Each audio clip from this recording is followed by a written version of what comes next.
உண்மையாவே வந்து பாத்தீங்கன்னா எனக்கெல்லாம் வந்து பாத்தீங்கன்னா பிரேமலதா விஜயகாந்த் வந்து திமுக கூட கூட்டணி போவாங்க நான் எதிர்பார்க்கல. அது மட்டும் இல்லாம தேமுதிக தொண்டர்களுக்கு 100% தொண்டர்கள்ல 90% தொண்டர்கள் வந்து 90 இல்ல 99% தொண்டர்களுக்கு வந்து பாத்தீங்கன்னா விருப்பமே இல்லை. அப்படி இருக்கும்பொழுது நீங்க போய் திமுக போய் கூட்டணி வச்சீங்க, கூட்டணி வச்சு படுகொலையுமே சந்திச்சீங்க. அப்படி இருக்கும் பொழுது கட்சி ஆரம்பிச்சு 3 ஆண்டு காலம் கூட முடியல. நீங்க தமிழ்நாட்டுடைய முதல்வர் பதவி வந்து மக்கள் கொடுத்துருக்காங்க. இப்படி இருக்கும்போது 10 சீட்டு திமுக கொடுக்குதுன்னு கூட்டணி போய் வச்சாங்க, அதுலயும் படுதோல்வி. ஆனா இவங்கெல்லாம் வந்து பாத்தீங்கன்னா தளபதி விஜய் அவர்களை பற்றி பேசுறாங்க. அதுவும் கொஞ்ச நஞ்சமா பேசினாங்க தேர்தலுக்கு முன்னாடி பிரச்சாரத்துல அவ்வளவு பேச்சு பேசினாங்க. இன்னைக்கு ஒண்ணுமே இல்லை. பார்த்து பேசணும், யாருக்கிட்ட என்ன பேசணும் தெரிஞ்சுக்கிட்டு பேசணும்.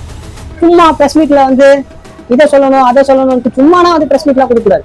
பிரஸ் மீட் கொடுத்தா அது ஒரு நல்ல விஷயமா இருக்கணும், ஒரு நல்ல கோரிக்கை சொல்லலாம், நல்ல விஷயத்த சொல்லலாம், தமிழ்நாட்டு மக்களுக்கு இது தேவை அது தேவை அப்படி சொல்லலாம்.